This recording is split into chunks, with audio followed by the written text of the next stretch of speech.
हाँ जी, नमस्ते जी, नमस्ते। मैं भारत की न्यूज़ से हर्षवर्धन फिर से आपका स्वागत करता हूँ भाई।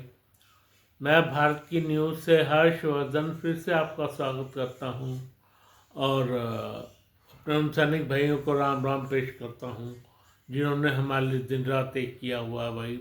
अगर वो नहीं होते तो हमारा राम भी मालिक था इन मुसलमानों से, पाकिस्तान के मुसलमानों से। ये भी कह देता हूँ, पाकिस्तान के मुसलमानों से राम ही मालिक था। चलो इस पे बात फिर कभी। भाई आज मेरी बात होने जा, अपने सब्सक्राइब भाइयों से कहता हूँ मुझको लाइक करें, सब्सक्राइब करें। हाँ, तो आज बात मेरी है, दुनिया तो वो लोग डाल रही है, मोदी क्या कर रहा है, ईरान क्या कर रहा है, इराक क्या कर रहा है, और पाकिस्तान क्या कर रहा है, बांग्लादेश क्या कर रहा है। भाई इस सब चक्कर में हम भूल गए हमारे देश को। मैं अपने देश पे आज का व्लॉग डालूंगा, इसको आप वो कीजिए। मतलब मैं आज का व्लॉग अपने देश के सफाई पे डालूंगा, सफाई अभियान। मेरा देश इतना गंदा है, अगर मेरे को बाहर जाने का मौका मिले तो मिनट मिनट में यहाँ पे कूड़ा लोग इधर से उधर फेंक देते हैं भाइयों। फेंक देते हैं कि नहीं, आप बताओ। आपने भी फेंका होगा। हमारे देश में जहाँ गरीबी ज़्यादा है, अभी भी गरीबी बहुत ज़्यादा है, 50% के करीब तो अभी भी गरीब हैं भाई। वो लोग नहीं संभल रहे, वो लोग नहीं संभल रहे भाई। हमारे देश में कूड़ा फैलाने को जुर्म घोषित कर देना चाहिए। हाँ जी, कूड़ा फैलाने को जुर्म, जुर्म। जहाँ भी जाओ आप घूमने, मैं पहले भी कई बार कह चुका हूँ, इस तरह का वो लोग डाल चुका हूँ। ये मेरी वो है, जब तक आप लोग नहीं सुधरते मेरे इस तरह के वो लोग आते रहेंगे भाई। भाई आप लोगों को ऐसे रहना होगा जैसे तुम लोग अपने घर पे रहते हो भाई। घर में तो कूड़ा नहीं करते ना तुम, या करते हो? घर में कूड़ा तो नहीं करते। क्यों नहीं करते घर में कूड़ा? घर में कूड़ा आप क्यों नहीं करते, बताया हूं मेरे को। कूड़े से क्या आपको एलर्जी है? एलर्जी है तो देश की सफाई कौन करेगा भाई? कूड़ा रास्ते में डाल दोगे? नहीं नहीं नहीं नहीं नहीं। केदारनाथ में देख लो भाई, मंदाकिनी नदी के किनारे कितना कूड़ा आप लोगों ने फैला रखा है। बद्रीनाथ में देख लो कितना कूड़ा फैला रखा है। केदारनाथ में तो उस नदी, मंदाकिनी नदी के किनारे इतना कूड़ा है, मैं देख के हैरान हूं। खबरें आती रहती है गाय बगाए। और खासकर उस जगह क्या कहते हैं, कहाँ पे, जहाँ सबसे निचली जगह है ना, केदार जोशी मठ, नहीं नहीं सॉरी, क्या कहते हैं, त्रियुगी नारायण से अगला गांव सोनप्रयाग। इतना दुनिया भर का कूड़ा है वहां पे, उसको उठा भी नहीं रहे, उठा भी नहीं रहे भाई। और गंगोत्री और यमुनोत्री के तो कहने क्या। केदारनाथ बद्रीनाथ में बहुत कूड़ा है भाई, इसको किसी तरीके से काबू करना होगा। करना क्या चाहिए, इस तरह क्या कहते हैं, किसी भी पहाड़ी प्रदेश में चले जाओ सब में कूड़ा है। और इन जो मैदानी इलाकों का तो कहना ही क्या। भाई मेरे विचार से मेरा जो अपनी प्रतिक्रिया है उस पे आप चलिए। मैं अगर ठीक हुआ कभी, जो मेरे को उम्मीद कम है, फिर भी मेरा बहुत तमन्ना है मैं मोदी जी से मिलूं और उनको इस बात की ताकीद करूं। भाई बहुत से लोग हैं मेरे जैसे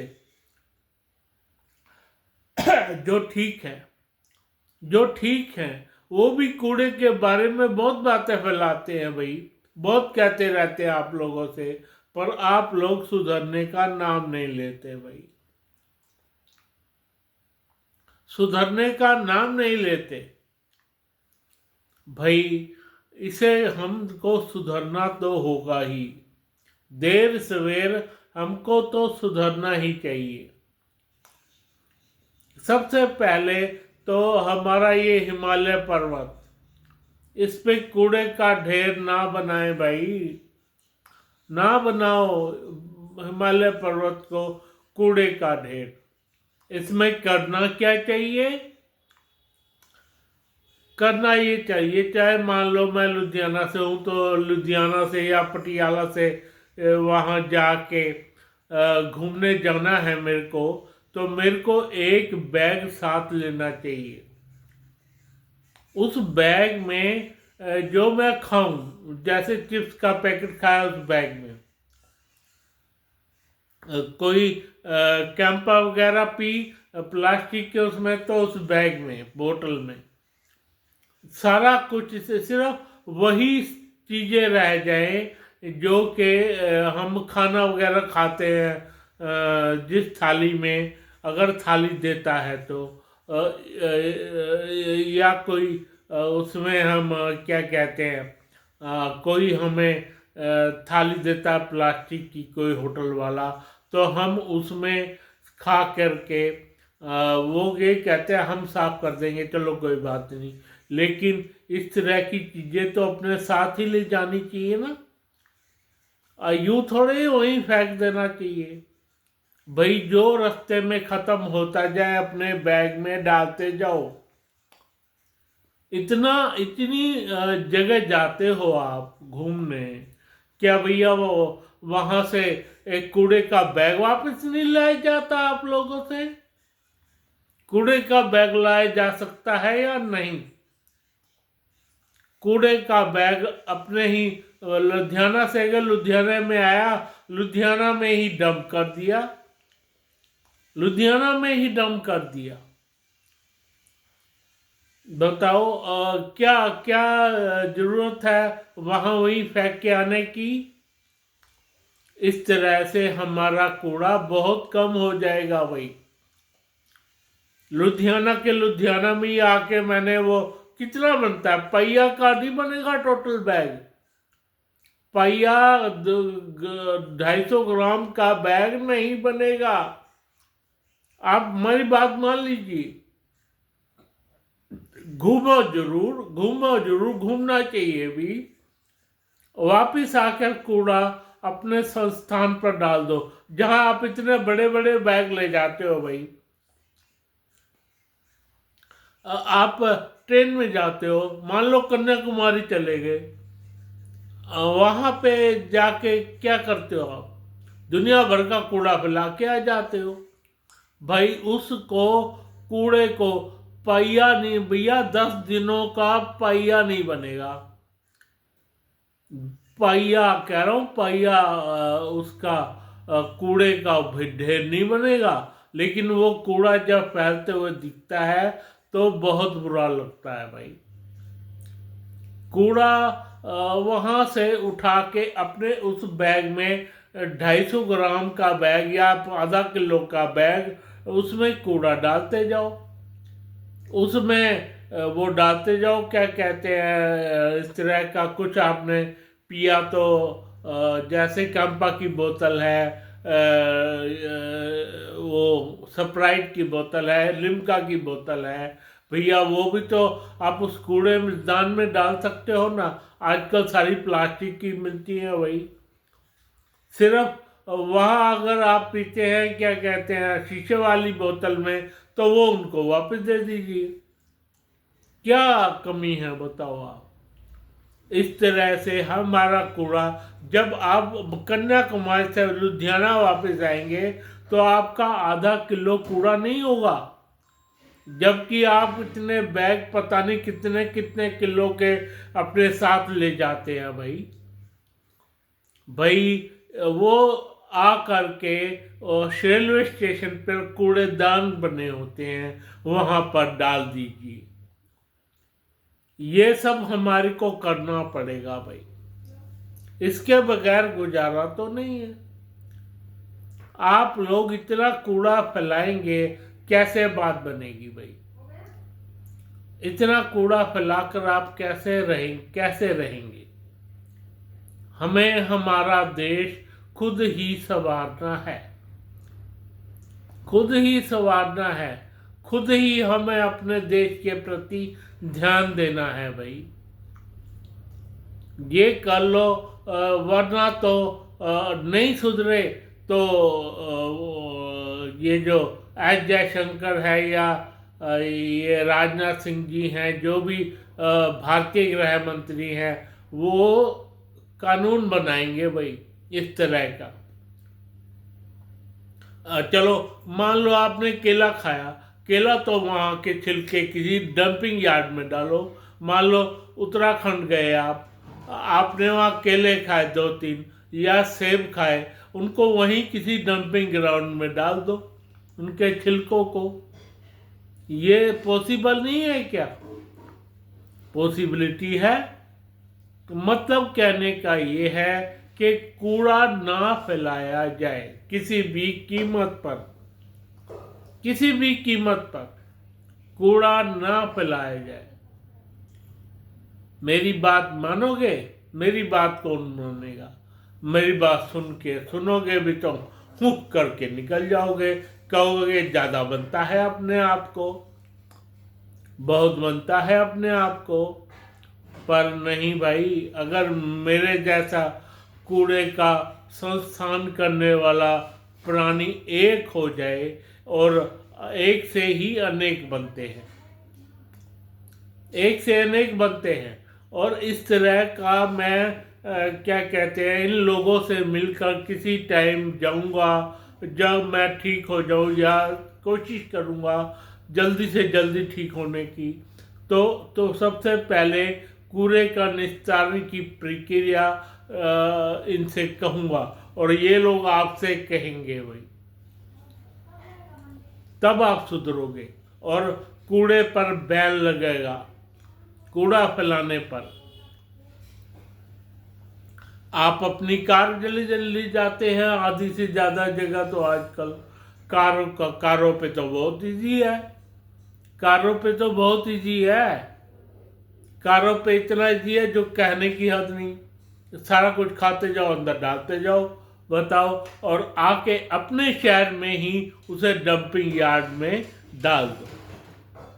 आप पटियाला आए, आप लुधियाना आए, आप कहीं भी गए, कहीं भी गए भाई, उसको डंपिंग यार्ड में डाल दो। मेरा आज का वो लोग, मेरी आज की मंत्रणा यही थी, इनको लगे रहने दो, साथ में ये काम बहुत जरूरी है भाई। दुनिया मरने मारने पर उतारू हो गई है आजकल, जैसे ईरान और उसका चल रहा है, क्या कहते हैं, अमेरिका का आजकल चल रहा है सबसे ज़्यादा, और इधर यूक्रेन, और आपने देख लिया रशिया का क्या हाल है भाई। जो लोग नहीं लड़ रहे, वो अपने स्थान पर बहुत बढ़िया है भाई।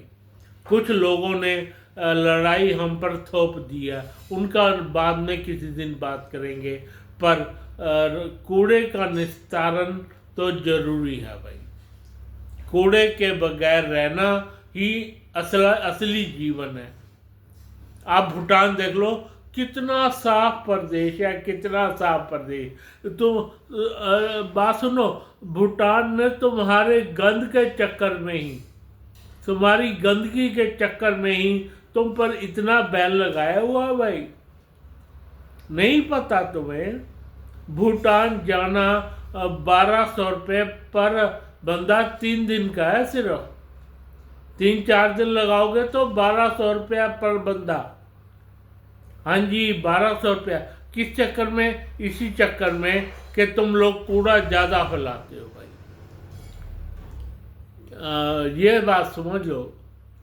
भूटान ने नहीं तो भूटान को लगाने की जरूरत ही नहीं थी, इतना गंद फैला के आए हो वहाँ पे। उन्होंने एक बंदा था जो यहाँ का गया भूटान, इंडिया का घूमने, उसने वहाँ कागज को फैला दिए, उसने दिखा दी वीडियो, तो तुम्हारे पे इतना डंपिंग यार्ड का एक्सेस लग गया भाई। भूटान के बंदों ने तुम पर पता नहीं किस किस तरह से डंपिंग चार्जिंग घोषित कर दी। तुम लोग कहीं नहीं जा सकते। और देख लो ना, तुम्हारे यहाँ पे उसका देख लो क्या कहते हैं, बांग्लादेश में, वहाँ तो वो तो कूड़े का घर है, कूड़े का घर है। वो लोग भी कूड़ा है। तो मेन बात ये है कि अपने कूड़े को संभाल के अपने घर ले आओ और उसे डंपिंग यार्ड में डाल दो भाई।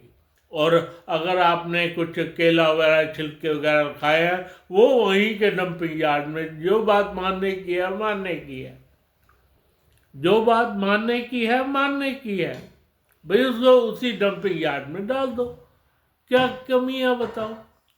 नहीं समझ में आया भाई। जो भी प्लास्टिक का कूड़ा आपने किया वहीं डाल दो। जो केले वगैरह या पपीता खाया, केला खाया, सेब खाया, उसके छिलके वहाँ के डंपिंग यार्ड में डाल दो, ताकि उसकी बदबू आ जा, वो सड़ने शुरू हो जाते हैं, क्योंकि इसलिए तो इस तरह का कूड़ा निस्तारण हमारी दिनचर्या का हिस्सा बन जाना चाहिए भाई। हाँ जी, दिनचर्या का हिस्सा बन जाना चाहिए। तो मेरे को उम्मीद है भारत के लोग कूड़ा निस्तारण में बहुत आगे निकलेंगे भाई। जैसे यूरोपियन कंट्री साफ सुथरी रहती है ना, वैसे हमारा देश भी रहेगा। मेरे को उम्मीद है आप लोग मेरे को अन्यथा नहीं लेंगे भाई। इस तरह का कूड़ा निस्तारण की प्रक्रिया बहुत तेज होगी हमारे देश में। हमारे देश में मानता हूँ कि हम लोग ज़्यादा हैं, लेकिन कूड़ा भी निस्तारण की प्रक्रिया तेज होगी। मेरा मानना है एक ना एक दिन हम कूड़ा निस्तारण में सबसे आगे होंगे भाई। किसी देश में जाएंगे, अपना कूड़ा अपने साथ लेकर वापस आएंगे, या वहीं पे खाकर किसी डंपिंग यार्ड में डाल देंगे। तो मैं ये बात मान के चलूँ, आप लोग बहुत ज़्यादा कूड़ा नहीं फैलाएंगे और अपने देश में भी कूड़ा नहीं करेंगे, अपने घरों में भी कूड़ा नहीं करेंगे। ये बात मानने की लायक। खैर, मैं अपने सैनिक भाई को सलाम पेश करता हूँ, साथ में अपने सब्सक्राइब भाई से कहता हूँ मुझको लाइक करें, सब्सक्राइब करें। धन्यवाद धन्यवाद धन्यवाद।